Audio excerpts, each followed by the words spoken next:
I did a video yesterday, a real basic, simple video, just to kind of get people thinking about the quality of audio they have in their DJ systems, or thinking about what to do when it's time to buy speakers.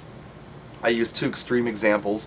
I used my RCF 312As and this bullhorn. Well, obviously the RCF sound pretty nice, and this bullhorn sounds very... Welcome to Burger King. Would you like to try our new bacon cheeseburger heart attack sandwich today? It's good for making drive-through announcements, I guess. It's good for an ambulance. It's good for police to say, Open up the door, we've got you surrounded. but I don't think it's good for DJs. I mean, this is not the kind of sound we're looking for. This is the kind of sound, however, that is similar to what I'm hearing out of some of these bargain basement DJ speakers that people are buying. They don't have a lot of money, so they go out and they buy the cheapest thing they can find.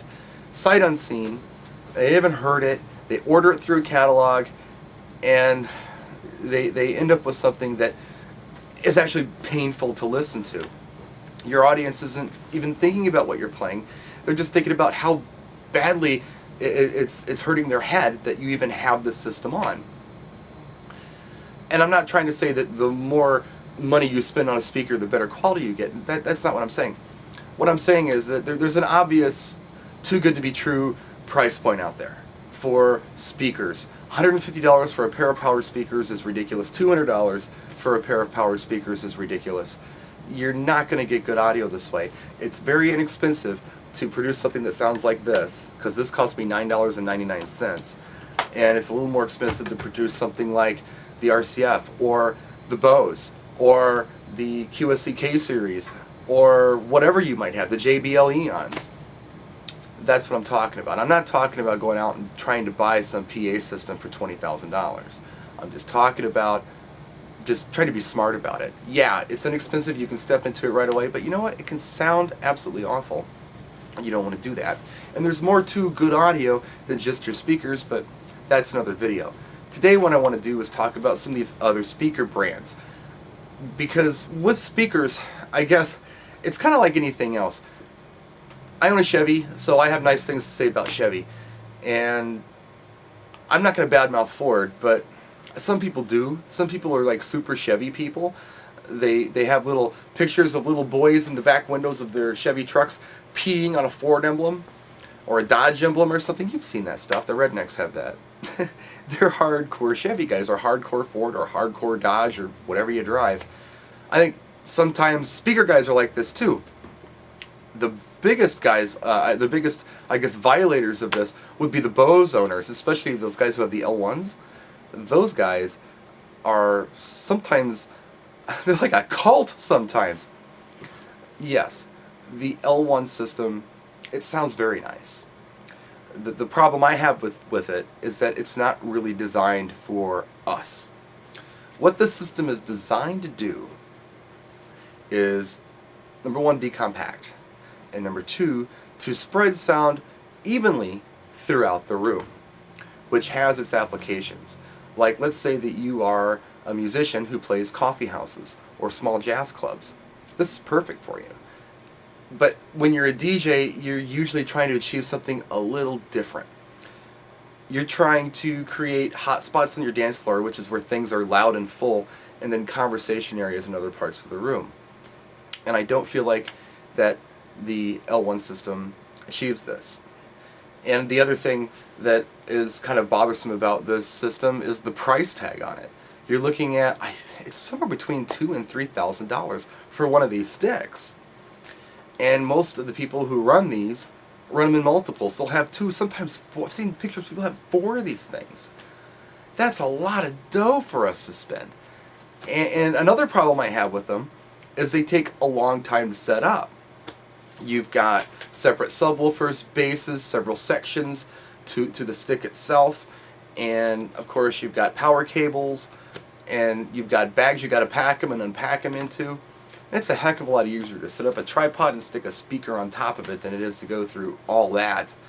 And then another thing that I guess isn't really a problem with this particular speaker, but something that maybe I have fundamental issues with. The speakers themselves may be good quality, but we don't know. I mean, I don't know.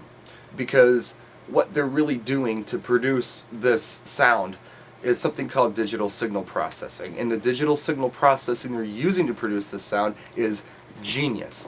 Now, what it is, it's a computer chip, a little computer chip in that digital amplifier on that system that makes it sound like it sounds.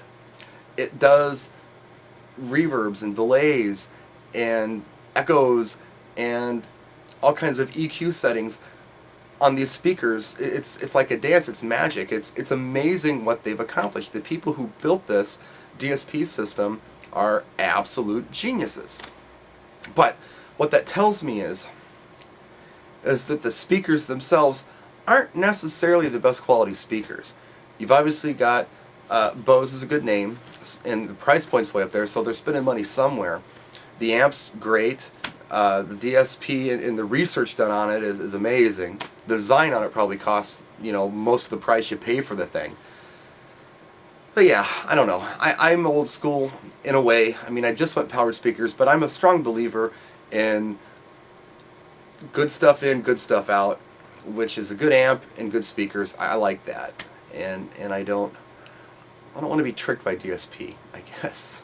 I want to make my own EQ settings. So that's my Bose thing. So are they good speakers? Yeah. Do I personally feel that they work well for mobile DJs? No. And you're going to see several people in the comment section say, oh, contraire, and tell their story, and that's their opinion, and I welcome it. The next speaker I want to talk about is just a speaker line, is JBL. I'm a big fan of JBL. I think they're great speakers. I had the JRX 115s for years. I bought those, oh boy, 4 years ago, 5 years ago, maybe 5 years ago now, because I just needed a set of speakers. And I shopped around. I listened to them next to Turbo Sound, and I actually preferred them to whatever the Turbo Sound speaker was I was listening to, which was probably under $1,000 a piece. But, seeing how those JRXs at the time when I bought them were a little over $300 a piece, I really feel like I got a steal. I had the amps already, and I had a full speaker system for like $600. Of course, I swapped out the drivers thanks to Brady, Sleeper Awaken on YouTube. Made it even sound better. But yeah, I never really had any complaints about those speakers. The only thing I complained about with those were probably the weight, over 60 pounds, lifting them up on top of the tripods. They were starting to look a little shabby, getting beat up in the truck with the carpet getting a little stinky. That happens over time. But yeah, the Eons, I've never heard anybody with an Eon system where it hurt. I think the Eons sound fantastic. And of course the JBL is Harman, which is Bosch, good stuff. And they make some super uber high quality stuff that is absolutely amazing.